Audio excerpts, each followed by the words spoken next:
आपका स्वागत है हमारे channel stock opinion and analysis में। आज हम जिस स्टॉक के बारे में डिस्कस करने जा रहे हैं, अभी हाल ही में उस कंपनी का रिजल्ट अनाउंस हुआ है। Q4 के नतीजे आए हैं जो कि बहुत ही बेहतरीन थे। जहां कंपनी ने Q3 में नेगेटिव नेट प्रॉफिट दिखाया था, वहीं कंपनी ने Q4 में बहुत अच्छे रिटर्न बना के दिए हैं। तो आइए हम चलते हैं अपने स्टॉक की तरफ, जिसका नाम है इंडस टावर। अगर हम इंडस टावर की बात करें, जिस दिन मैं यह वीडियो बना रहा हूँ, आप देखेंगे दोस्तों, जो कंपनी के स्टॉक का जो ओपनिंग था वो 144.8 रुपीज़ था और जो इसने हाई बनाया था वो 160 रुपये का बनाया था। कंपनी ने जो आज क्लोजिंग दी है इस स्टॉक ने, वो 155 रुपये पे दी है। वहीं अगर हम कंपनी के मार्केट कैप की बात करें दोस्तों, तो जो कंपनी का मार्केट कैप है वो एक लार्ज कैप की कंपनी है। 41,000 करोड़ का मार्केट कैप है। सेक्टर पी की बात करें तो 7.8 है और यहाँ पे बहुत इंपॉर्टेंट बुक वैल्यू है, जो लगभग बुक वैल्यू पर शेयर 82 रुपीज़ है और अभी करंट में जो स्टॉक का प्राइस है 155 रुपीज़ है। तो अभी आप देख सकते हैं यह लगभग अपने बुक वैल्यू का 2 गुने प्राइस पे आपको अवेलेबल है। उससे थोड़े से कम प्राइस पे ही बल्कि ये आपको मिलने को आप इसको परचेज कर सकते हैं। तो कंपनी का जो स्टॉक है वो अभी अंडर वैल्यूड कंडीशन में है। वहीं अगर हम देखें दोस्तों, जो उसके वॉल्यूम्स हैं, अगर आप वॉल्यूम्स देखें तो आज लगभग कंपनी के रिजल्ट जब अनाउंस हुए उसके बाद में ये हाईएस्ट वॉल्यूम है जो हमें ट्रेड होते हुए देखने को मिला। लगभग 71 लाख वॉल्यूम्स ट्रेड हुए हैं आज। और वहीं अगर हम कंपनी के हाई की बात करें, 52 वीक का जो हाई है वो 230 रुपये देखने को मिलता है। वहीं अगर आप कंपनी के लो की बात करें तो 135 रुपीज़ का लो है। तो अभी आपको एक बेहतर प्राइस पे यह स्टॉक अवेलेबल है।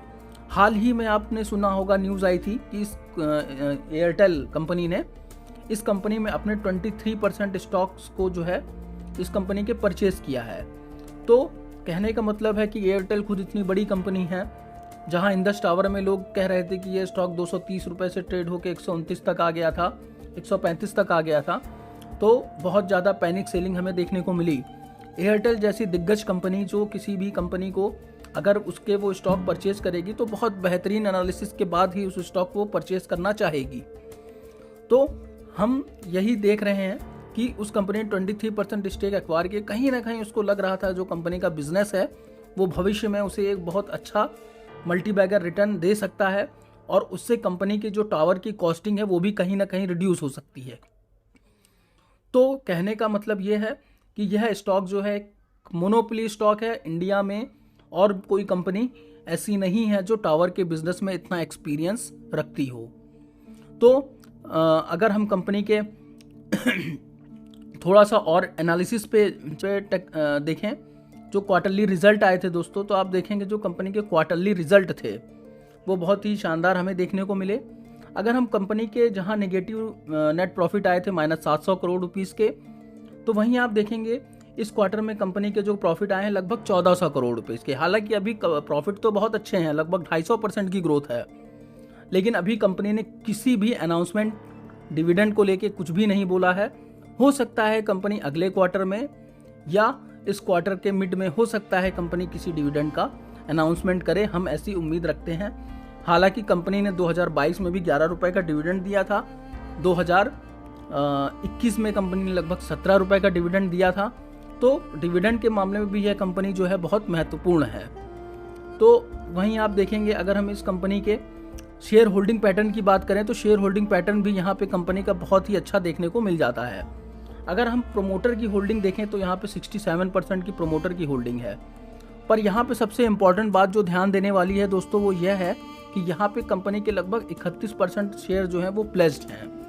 हालांकि कंपनी ने कोशिश की है तो लगभग 0.7% तक के जो शेयर्स हैं इन्होंने प्लेजिंग जो है रिड्यूस की है। तो इस क्वार्टर में जो कंपनी के लगभग आप देखेंगे 2022 के बाद में यहाँ से कंपनी ने अपने शेयर्स को प्लेज में कांस्टेंट रखा है, लेकिन यहाँ पे कंपनी ने अपने शेयर्स को की प्लेज होल्डिंग रिड्यूस की थी। वहीं अगर हम दोस्तों देखें तो कंपनी का जो शेयर होल्डिंग पैटर्न है वो आप देखेंगे यहाँ पे 67% प्रोमोटर की होल्डिंग देखने को मिलती है। वहीं अगर आप देखें FII की होल्डिंग्स तो 28% देखने को मिलती है। DI की होल्डिंग्स देखें तो वो भी 2.47% देखने को मिलती है। लगभग जो होल्डिंग्स है वो लगभग फ्लैट हमें देखने को मिलती है, चाहे वो FII की हो चाहे वो DII की हो। यहाँ बहुत इंपॉर्टेंट बात यह है कि यहाँ पे जो पब्लिक की होल्डिंग्स है वो बहुत ही कम है, 1.8% ही यहाँ पे पब्लिक की होल्डिंग्स हमें देखने को मिलती है। वहीं अगर हम बात करें दोस्तों इसके नेट प्रॉफिट EPS की, तो आप देखेंगे जो कंपनी का नेट प्रॉफिट है दोस्तों, तो वो देखेंगे आप, अगर हम एनुअल बेसिस पे देखें तो जो नेट प्रॉफिट था कंपनी का 2022 से 2023 में आप देखेंगे रिड्यूस हुआ है। तो यही वो टाइम था जब कंपनी का शेयर प्राइस जो था 230 रुपये से आके हमें 135 रुपये तक जाते हुए देखने को मिला है। वहीं दोस्तों अगर हम कंपनी के प्रॉफिट को अगर हम क्वार्टर ऑन क्वार्टर पे देखें दोस्तों, अगर आप कंपनी के नेट प्रॉफिट को क्वार्टर ऑन क्वार्टर बेसिस पे देखेंगे तो आप देखेंगे दोस्तों कि जो कंपनी का net profit quarter on quarter पे जहां आप देखेंगे -708 करोड़ रुपीस का था, तो वहीं यह प्रॉफिट जो था 1400 करोड़ रुपीस का इस क्वार्टर में हमें देखने को मिला है। तो ये जो कंपनी ने ग्रोथ दिखाई है, इसी की वजह से जो शेयर प्राइस है पिछले 2 दिन में लगभग 15% का रिटर्न बना के दे चुका है। तो यही वो कारण है जिसकी वजह से आपको 15% रिटर्न देखने को मिले। अगर हम यही कंपनी के चार्ट व्यू पे अगर हम एक एनालिसिस देखें, अगर हम चार्ट व्यू पे जाते हैं तो आप देखेंगे यहाँ पे दोस्तों जो कंपनी का आपको पैटर्न है, जो चार्ट की ट्रेडिंग का पैटर्न है, तो आप देखेंगे दोस्तों यह एक डिसेंडिंग ट्रायंगल में ट्रेड हो रहा है। तो कहीं ना कहीं ये यहाँ पे ब्रेकआउट अगर ये देता है स्टॉक, तो यहाँ से आपको ये 181 रुपये के बहुत बेहतरीन शानदार रिटर्न दिखा सकता है।